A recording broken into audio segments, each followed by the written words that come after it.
A murder was discovered 18 years after it took place. In 1997, 67-year-old John Sabine disappeared without a trace from the family home near Pontypridd, South Wales.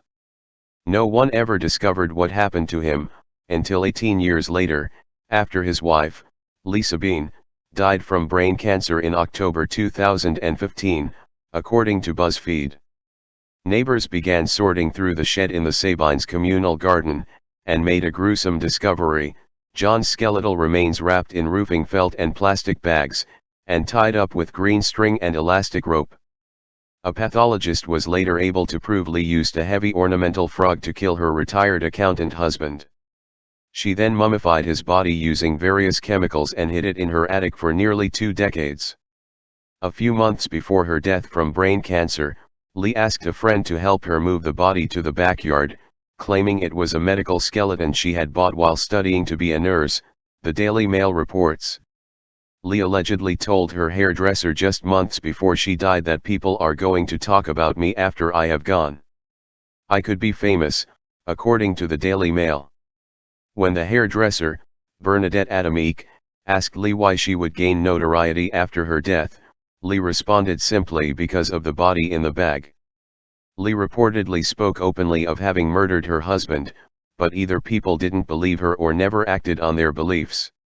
Liz Chalkley, a friend of Lee's, recalls a conversation they once had where Lee was complaining of her husband's womanizing. Chalkley joked, "I thought you two would have killed each other by now." Later, Lee spoke to Chalkley and recalled, "You know what you just said about killing him?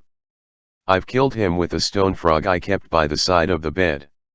Chalkley described Lee as being over the top, and someone who joked around so much that it was impossible to tell when she was telling the truth. Lee collected her dead husband's pension for the 18 years she was alive after his death. The couple had 5 children together, whom Lee was estranged from due to a series of familial disputes, the Daily Mail reports.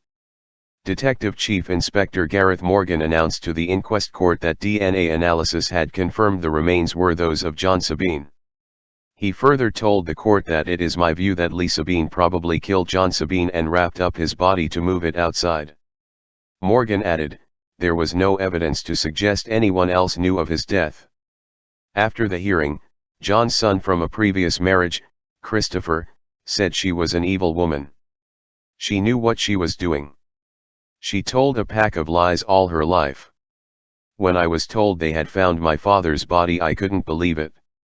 I hadn't seen him for 27 years and we didn't know if he was dead or alive," said Christopher. "I tried to contact him many times but he never replied. Now we know why."